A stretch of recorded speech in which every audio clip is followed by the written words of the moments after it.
semuanya, pernah dengar kan istilah pergaulan bebas? Kayaknya sering banget ya kita dengar, tapi apa kita benar-benar paham artinya? Nah, hari ini kita bakal kupas tuntas soal ini. Ini bukan cuma sekedar istilah loh, tapi fenomena sosial yang penting banget buat kita ngerti bareng-bareng. Yuk, kita langsung mulai aja. Tapi sebelum kita melangkah lebih jauh, coba deh kita sama-sama pikirin ini dulu. Sebenarnya, apa sih yang ngebentuk pilihan kita dalam bergaul? Dan kenapa ya, pilihan-pilihan itu, apalagi di usia muda, bisa jadi penentu arah hidup kita?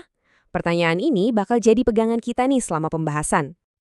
Oke, ini dia agenda kita hari ini. Kita mulai dari definisinya, terus kita selami akar penyebabnya, kita lihat juga konsekuensi seriusnya, dan yang paling penting, kita bakal bongkar gimana cara mencegahnya.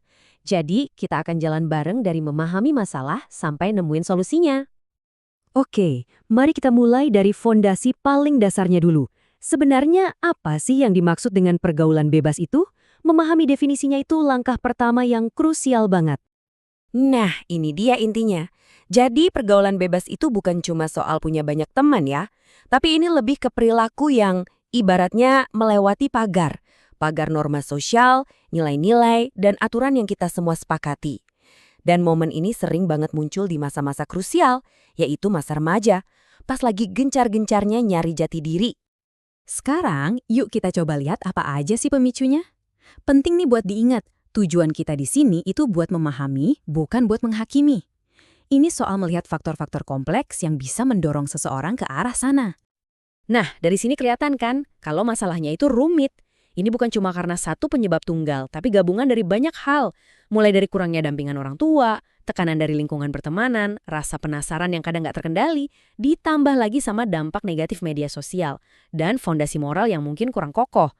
Wah, semuanya ini bisa jadi satu dan menciptakan badai yang sempurna. Kutipan ini, wah ngena banget ya. Seringkali pilihan yang salah itu bukan lahir dari niat yang jahat, tapi dari sebuah kekosongan. Kosongnya bimbingan, kurangnya contoh yang baik, atau nggak adanya tempat yang aman buat berkembang. Ini jadi pengingat buat kita semua untuk bisa saling mengisi kekosongan itu. Setelah kita paham penyebabnya, kita harus berani lihat konsekuensinya dengan mata terbuka. Karena dampak dari pergaulan bebas ini nyata banget dan bisa mengubah arah hidup seseorang selamanya. Sebelum kita bahas dampaknya lebih dalam, ini loh bentuk-bentuk konkretnya di lapangan. Bisa jadi gaya pacaran yang kelewat batas, konsumsi alkohol atau rokok, sampai penyalahgunaan narkoba, seks bebas, bahkan perilaku aneh di dunia maya. Semua ini adalah wujud dari masalah yang akarnya lebih dalam. Dampak pertama dan yang paling langsung terasa adalah di kesehatan. Kita ngomongin resiko kesehatan fisik dan mental yang serius loh, termasuk kehamilan di usia remaja yang konsekuensinya itu bisa seumur hidup, baik buat ibunya maupun buat anaknya nanti. Selanjutnya, masa depan itu sendiri yang jadi taruhannya.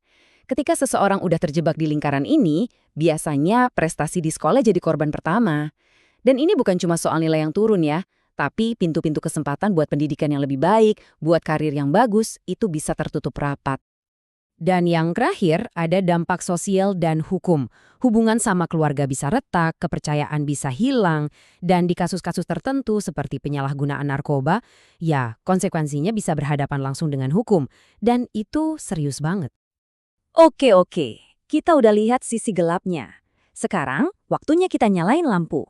Kabar baiknya adalah, ini semua bisa banget dicegah. Yuk kita lihat toolkit apa aja yang bisa kita pakai buat membangun jalan yang lebih positif ke depannya.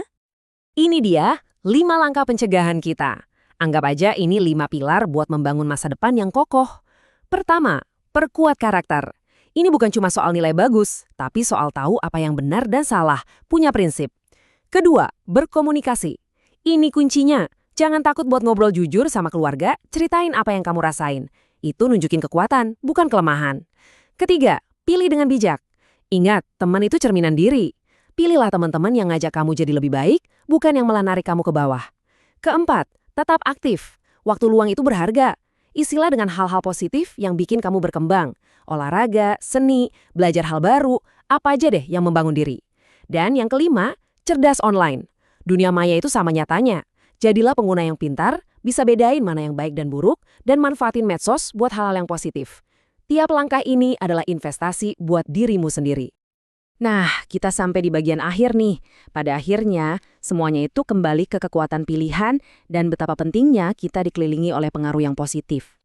Jadi, pesan utamanya jelas banget. Meskipun risikonya nyata, kekuatan untuk mencegahnya itu jauh lebih besar.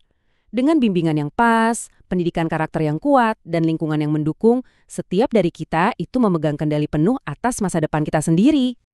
Sebagai penutup, aku mau ninggalin satu pertanyaan ini buat kalian renungkan.